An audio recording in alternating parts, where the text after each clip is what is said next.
Okay, so another of Mrs. H's psychology revision videos. This one is on the attachments topic and specifically the institutionalisation. Okay, so this is for paper 1 of the A level.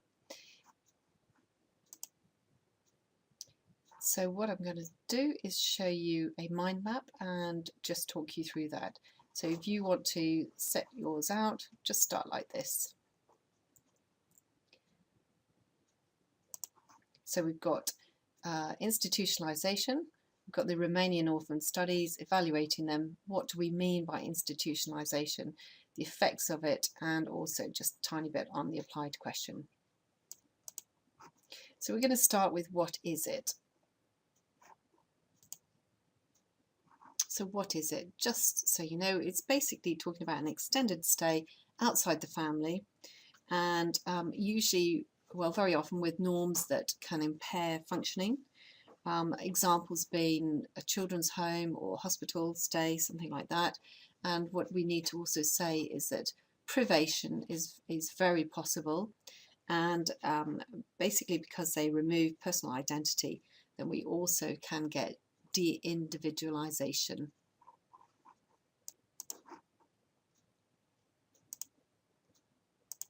So moving on, we're going to look at the Romanian orphan studies. So first of all, looking at some background information. So the research in about the late 80s, the policy was for mothers to have a number of children in Romania, as many as 5 children, the expectation to have 5 children, resulting in obviously a lot of orphanages because parents were not able to actually look after all those children. So just background information, you don't need to learn all of this, but it's useful for you to know. So it ended up with over 300,000 orphans. Obviously in orphanages, we've seen some clips, there's plenty of material on YouTube for you to see. Staff were overwhelmed, they did not have funding, they didn't have the staff to look after them. Conditions were very poor. I mean, it's really very distressing information on this, and videos that you can see as well. Very, they do come with a warning. It's very, very sad viewing. So that's our background information. So we need to look at the actual study done by Rutter.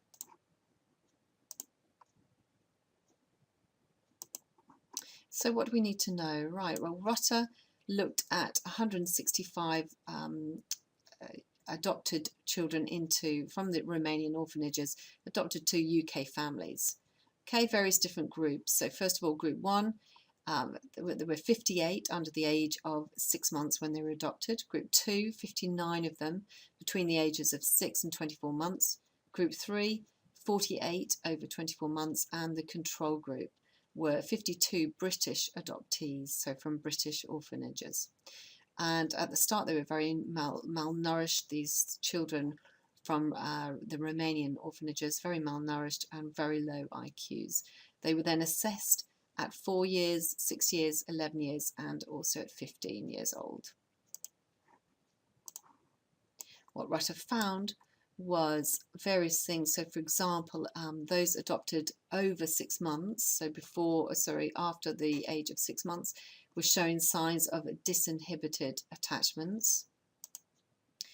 And what we mean by disinhibited attachment is that they didn't really have an understanding of kind of appropriate behavior with strangers.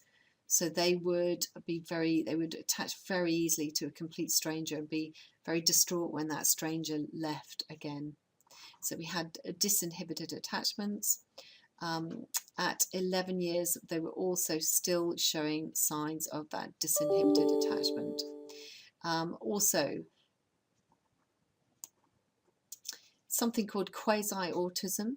So signs of quasi-autism, meaning that they were showing very obsessional behaviours as well. So the conclusion was that there were long-term deprivation effects, but we must also include the fact that there were children that could improve all of these factors could also be improved, and therefore we would look at and bring in discussion about critical and sensitive period at that point.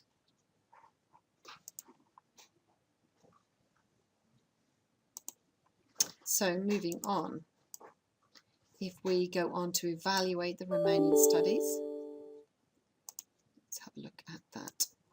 Okay, so what evaluation points? Well, we've got things like practical applications, support from others, discussion about substitute care, other factors, more recent research, and problems with generalising. Okay, so we go with the practical application first of all. Good practical application that we now know that it's important for children in these sort of situations to have a key worker, somebody they work closely with in order for them to develop an attachment. We've got other research that we could bring in. So you have a reference to Goldfarb, obviously Bowlby's 44 Thieves, Hollow's Monkeys as well, that we could include in any discussion very briefly there. Substitute care.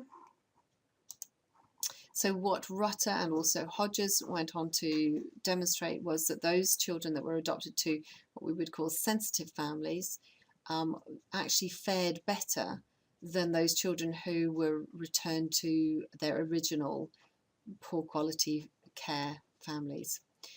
They also showed that the effects could be reversed. The problem with this research is that there were no random control trials, so there was no randomization. No randomization, and there's a question then about whether it was the more alert, brighter, more sociable children were being adopted because they were being handpicked. But parents, the adoptive parents, were able to go in and select the child they wanted to adopt in the early days. And so obviously one assumes that most of them would be selecting children who were more sociable, more engaged with them. So moving on, let's just get these ones off. Okay, so with other factors, other things we need to be aware of and bring into discussion is the age of the child when they're adopted does seem to have an impact, and obviously the quality of care that they are given once adopted is also very important. Other research, the Bucharest Early Intervention Study, they did use random allocation, so they were randomly assigning the children to the adopted families, but there were other ethical issues that were involved. So again, we have issues with this sort of research. Moving on, problems generalizing. Well, we must remember that this is a very different setup. The Romanian orphanage research is, we're very limited in generalizing because the care was extremely poor. Staff, even with the best will in the world, were very overwhelmed. They had very poor physical environments to work in, very, very limited staff, very, poor food supplies as well as numbers of staff. And so we can't generalize to all children really from these very extreme cases. We must remember also that there was no random allocation, and we've talked about that. And also these are still quite early studies. It's still quite early days to be able to say in the long term how those children would fare, so it's still quite early. So moving on, what are our effects of institutionalisation? Let's have a look at these. Okay, so you don't need all of these, but just pick some. I think disinhibited attachments in their dealings with complete strangers is worth including.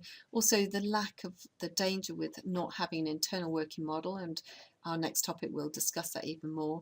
This quasi-autism, as well as different attachment type, but also things like language, the very obvious things like language development, low IQs, restricted physical growth as well.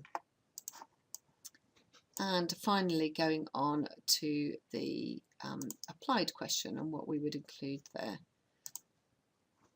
Okay, so if you get a question on this, obviously it's going to be relevant about the age that the child is adopted, and don't forget to mention that the effects can be reversed, okay, as well.